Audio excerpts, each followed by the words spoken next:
What if Hytale never releases? Oh, it's a scary thought, right? Well, considering it's spooky season and Halloween's coming up, I thought I might as well take today's video to talk about some of the scariest possible outcomes that we could end up seeing with Hytale's development. From Hytale just flat out being a lie to the biggest reservations people have about the game and what many are worried or concerned about in general before its expected release. It's no doubt that Hytale is loved on this channel, but we also have to be fair. The game is a big undertaking, and with the recent news of the time crunches being faced by the developers of Cyberpunk 2077 and the delay of their launch date, one can't help but worry for our very beloved game, Hytale's potential future.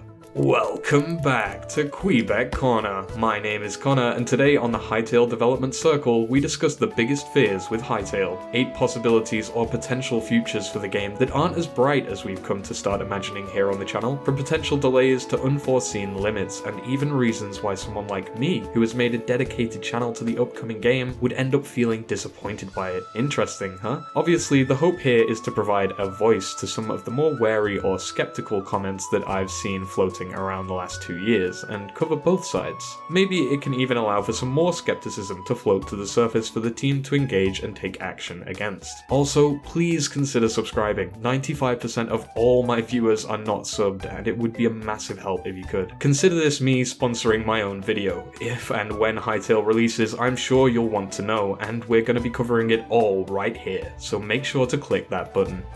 What if Hytale never releases? In our first timeline, for whatever reason, be it that the game is a scam or an extinction level event occurs and wipes out the entire population of the human race, Hytale as a final product never sees the light of day. The game was announced in December of 2018 when the trailer dropped and took the world by storm. Announcing a beta sign-up, players were quick to assume Hytale was close to release, and while there was a huge amount of attention to begin with, as the months went on, some users began to question if the game would ever really release. Let's look at the biggest reasons why games are thrown into development limbo, why Hytale may never reach the public, at least through direct means. Licensing and legal obligations can often halt a game's progression or muddy the waters. In the case of Liquid Kids, a version was developed for the Amiga console, but they failed to secure licensing rights before doing so, meaning it was never actually able to launch. Luckily, Hytale is its own original IP and doesn't plagiarize any prior work, so as long as they haven't stolen a codebase or something from elsewhere, then they're in the clear. There may be no feasible market for a developer to sell a game. Back just a few decades ago, it cost a large amount of money to get your game developed into thousands of cartridges. Some solo and indie development teams would often not be able to afford such costs. Luckily, with the evolution of the internet and digital marketplaces such as Steam and big publishers, games can run wild for very little cost. Some games see their release halted due to the contents being against the intended demographic of the publisher, such as an over-exaggeration on graphical violence, which was the case with EA's planned Thrill Kill. And sometimes the real world can actually impact or straight up stop a game's release too.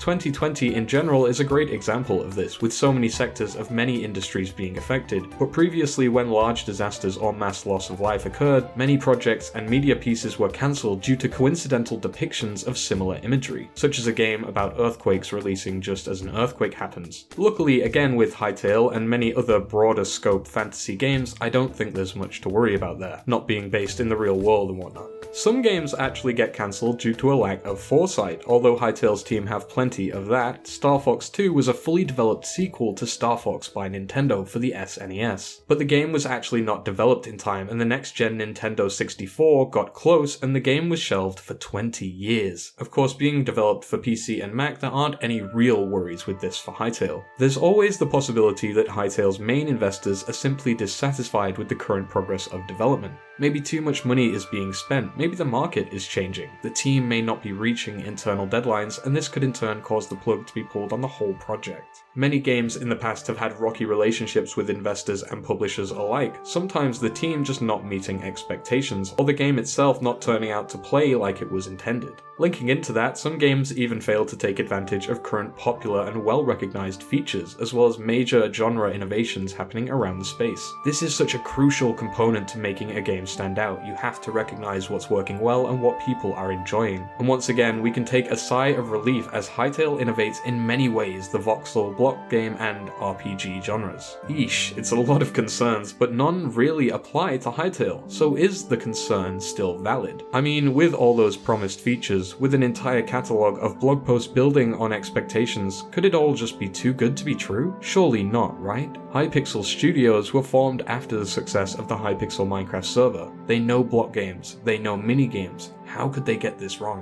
What if Hytale faces serial delays? In this version of events, the Hytale team faces continuous and unprecedented delays. This, or they proceed to add features non-stop before releasing, bloating their workload so much that they cannot stick to a single promised deadline. Something more here, a little addition there, a tweak around this bit, and a key change to that part. Suddenly, what was supposed to be a 2-year wait could turn into 3, 4, 5 even. This is actually known as feature creep in the industry, and I've seen Noxy tweet about it before, so I'm sure it's something the team are conscious of. But look at Cyberpunk 2077 as a key example of this. They already have a clear-cut game, but developing and testing it for 9 different platforms is proving to be stressful, and such pushes can cause major time crunching and general worker dissatisfaction.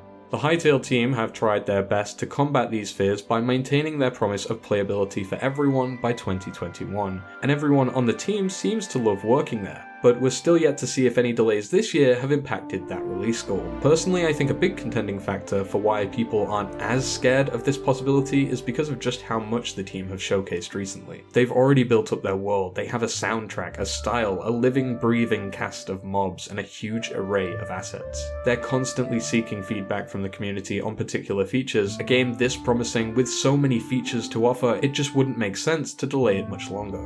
What if Hytale gets downgraded? In a world where E3 conferences and game showcases control the public opinion and sway sales dramatically, there's more competition than ever in advertising, and sometimes early advertising can be a little more than dressed up. Big examples being No Man's Sky or Watch Dogs. You'll find a plethora of comparison videos on YouTube between promised and actual product, and it's definitely done in part to showcase what the game aims to be like, or what the gameplay could look like in the most optimal of optimal conditions. Some E3 showcases are called vertical slices. They're isolated segments that show off very scripted, cherry-picked moments from a game that have been squeaky cleaned. They are in no way representing the full and final design. They're intended to generate hype and pre-purchases. Dishonest representations of what the game will play like are more common now, and so some people are bound to suspect Hytale of the same thing. With lots of quick camera movements, a variety of features, and only small samples of gameplay to piece together, it's easy to accuse the team of sprucing things up for the camera, but I'd beg to differ.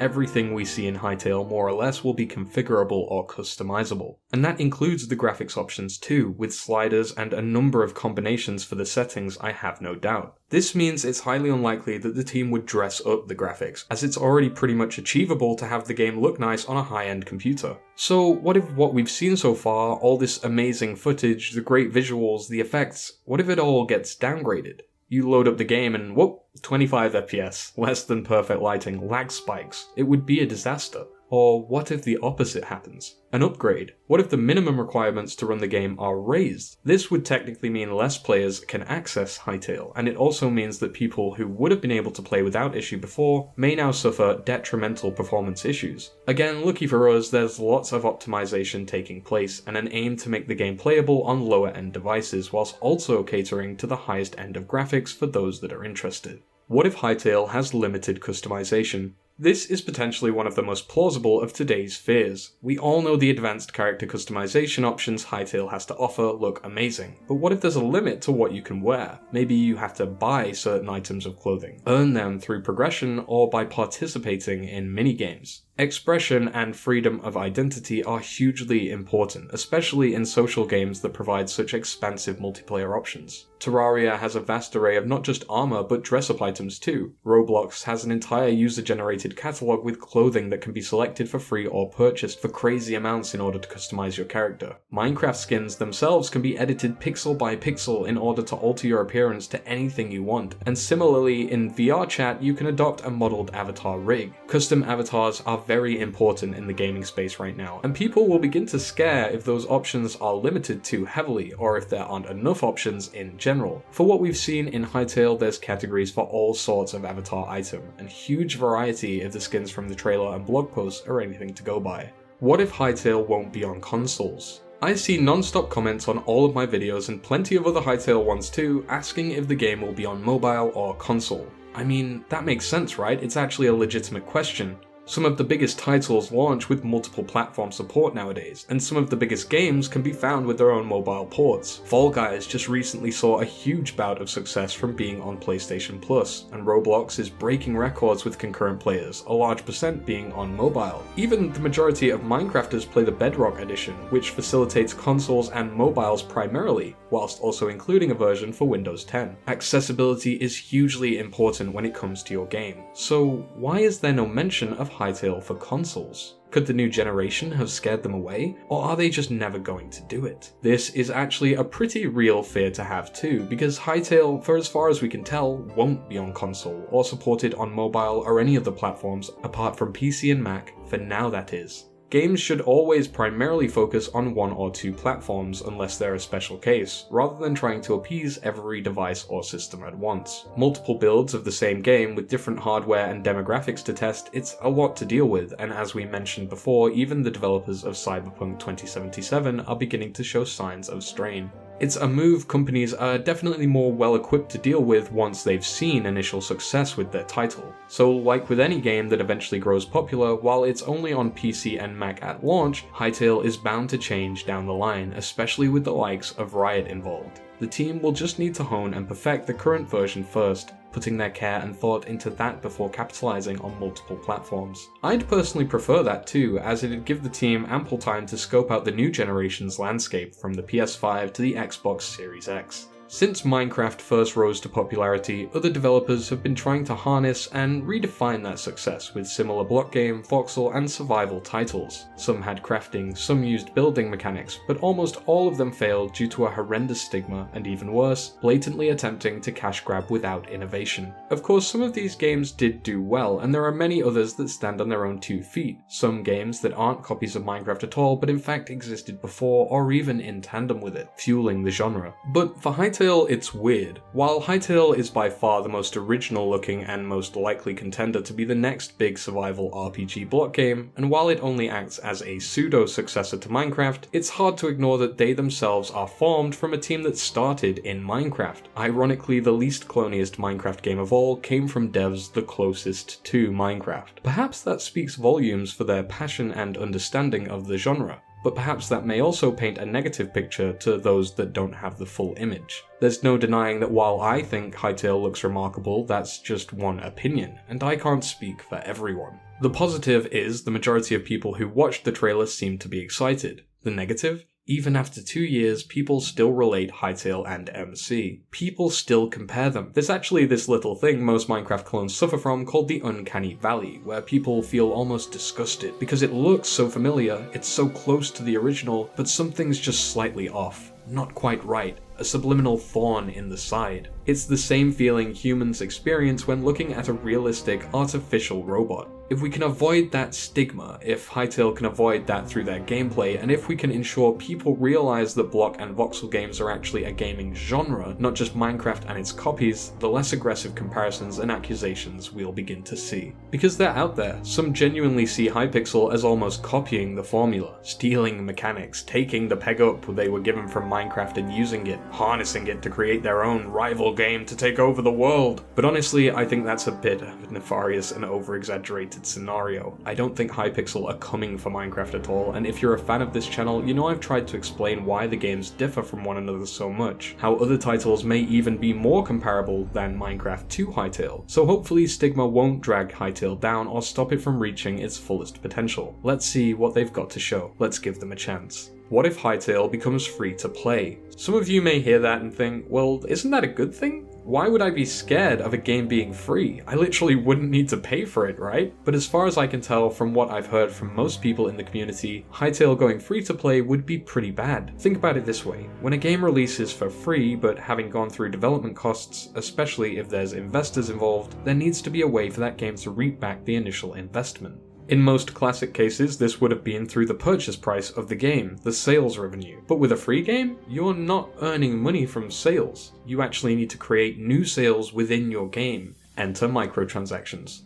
From a history with EA, the mobile gaming market, and many other sectors of the industry, we gamers have rough and nuanced feelings about microtransactions. They're okay when done right, but in most cases pay to win is bad. Additional customization options are good. If Hytale becomes free though, I think people's main concern is where and when are we going to end up seeing that price tag? On skins? On servers? Will there be some sort of purchasable currency? Will there be a modding and map marketplace? What would be the catch? And with the gates wide open from launch, how would a game such as Hytale deal with worldwide exposure on a level close to something like Fortnite, whose free-to-play model allowed it to soar to the top? With little to no information given away about their monetization strategy, this one's all but guesswork at this point. What if Hytale content is quickly saturated? Hytale is on more than just my radar, let me assure you. Having spoken to many a Minecraft content creator this year, I can tell you that lots of people are interested and eagerly waiting to jump onto the Hytale train. Trust me when I say that one of my biggest fears is how quickly Hytale content may become saturated here on YouTube. For the longest time, I've been hard at work planning how exactly we're going to tackle the release of the game and coverage of Hytale in general. I've mentioned all the stuff I want to do on this channel before, but there's always been the worry that you guys may just lose interest, be it because bigger people you enjoy are posting Hytale content, or because there's just more of it in general to go around. I want to try and make my mark before that. I want to try and survive the huge content rush, and Hytale as a platform and game may just facilitate that, with the crazy amount of avenues that will be available for content creators from the get-go.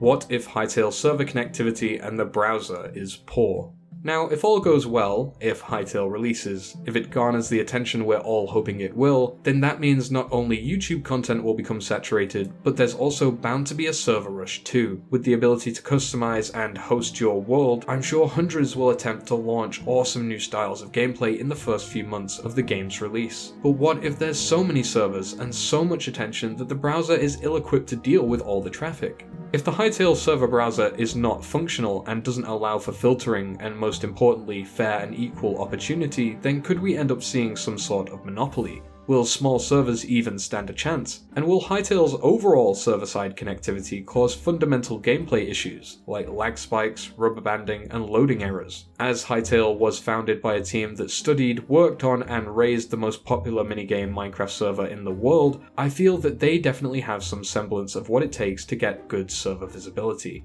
And they know the aspects that players would want to customize about their server, what information fans should see when browsing, how they should browse. We can't really speak to the technical side, but everything runs smoothly from the footage given to us in the trailer. What if Hytale loses relevancy? Now, hype and relevancy are strange things. There's no denying they can be important to success, but they can also be equally as irrelevant when describing the potential of a game. There was no hype for Among Us before it blew up. There was minimal hype for Fall Guys before it blew up. Hype for Hytale was huge when the trailer released, but it has now dwindled in apparency. Again, this doesn't change what Hytale is as a product.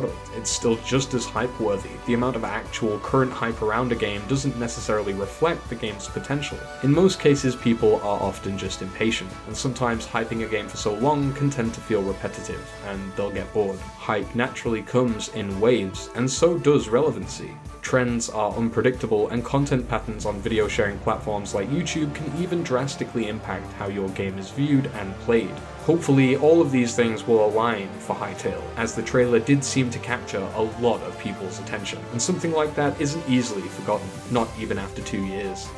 It's certainly been a strange video. I'm not often one for talking negatively on this channel unless I'm describing some secretive demonic ritual or the corrupt undead from Zone 3, but now we've established some of the scariest possibilities for Hytale as a game. Hopefully you've enjoyed this, and hopefully I've scared you enough to have a wonderfully frightful Halloween. If you enjoyed this video, then you can follow me on Twitter at Kweebec Corner for updates, or join our Discord to talk with thousands of Hytale enthusiasts such as yourself. Link is in the description. Thank you for liking, subscribing, and thanks as always for watching Kweebec Corner. Stay safe and keep free.